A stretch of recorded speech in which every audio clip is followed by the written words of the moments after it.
इतके वर्ष लढलो, मुंबईला कोणी हिसकावू शकलं नाही. उद्धव ठाकरेंनी हे वक्तव्य केलेलं आहे. शिवसेना भवनामध्ये झालेल्या पदाधिकाऱ्यांच्या बैठकीमध्ये ठाकरेंनी हे विधान केलेलं आहे. उद्धव ठाकरेंचं हे वक्तव्य शिवसेना भवनामध्ये पदाधिकाऱ्यांचा जो मेळावा पार पडला त्या मेळाव्यामध्ये उद्धव ठाकरेंनी हे वक्तव्य केलेलं आहे.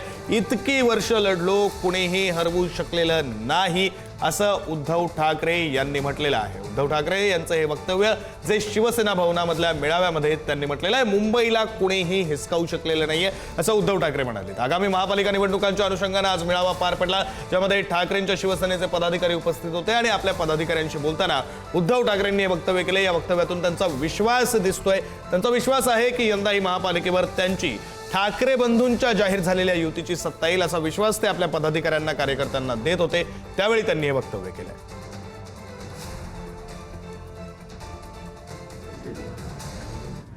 हे अब्दालीचं उदाहरण आहे.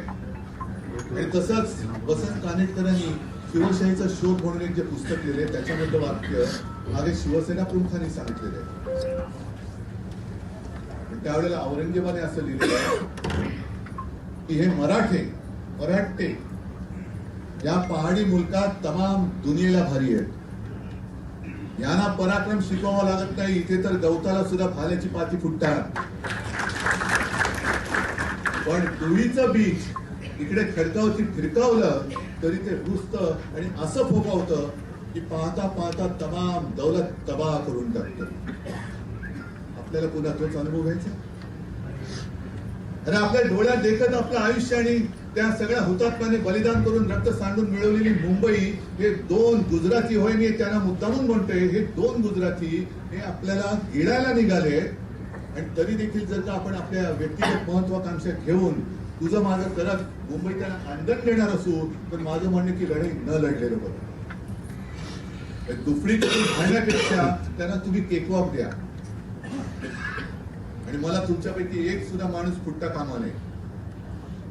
कारण तुम्ही जरा माझ्या खुर्चीत बसून बघा. मी हे तुमच्याशी आगतिकते नाही बोलत आहे.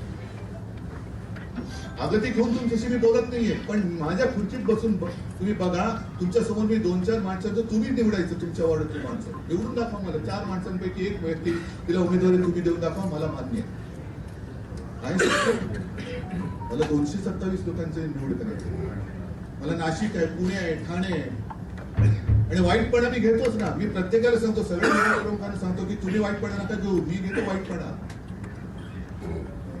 वाईटपणा आला तरी चालेल, पण माझ्या महाराष्ट्राचं चांगलं झालं पाहिजे. महाराष्ट्राच्या भल्यासाठी मी वाईट ठरलो तरी चालेल, पण तुम्ही मात्र तुमची निष्ठा विकू नका.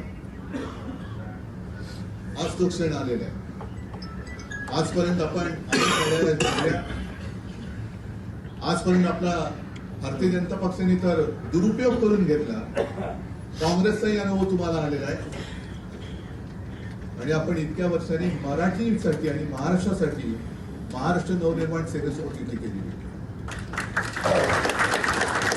मला माहिती आहे की युती असते, आघाडी असते तेव्हा 100% आपल्या मनासारखं होत नाही ना. 100% त्यांच्या मनासारखं होत ना. आणखीन कोण तिसरा पक्ष असेल तर ना त्यांच्या मनासारखं होत.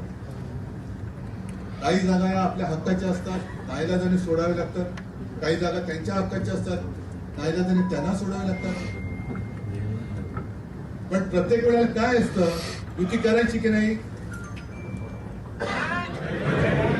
बरोबर आहे. पण माझा वड न देता करायची काय शक्य. एक अडचण ही युतीमधली मोठी अडचण असते की युती असताना आपले काही हक्काचे वाटणेवर त्यांची काही ताकदच नाहीये. अरे हो, त्यांनाही तसंच वाटतं, आपल्याला असंच वाटतं. युती कशाला करतात.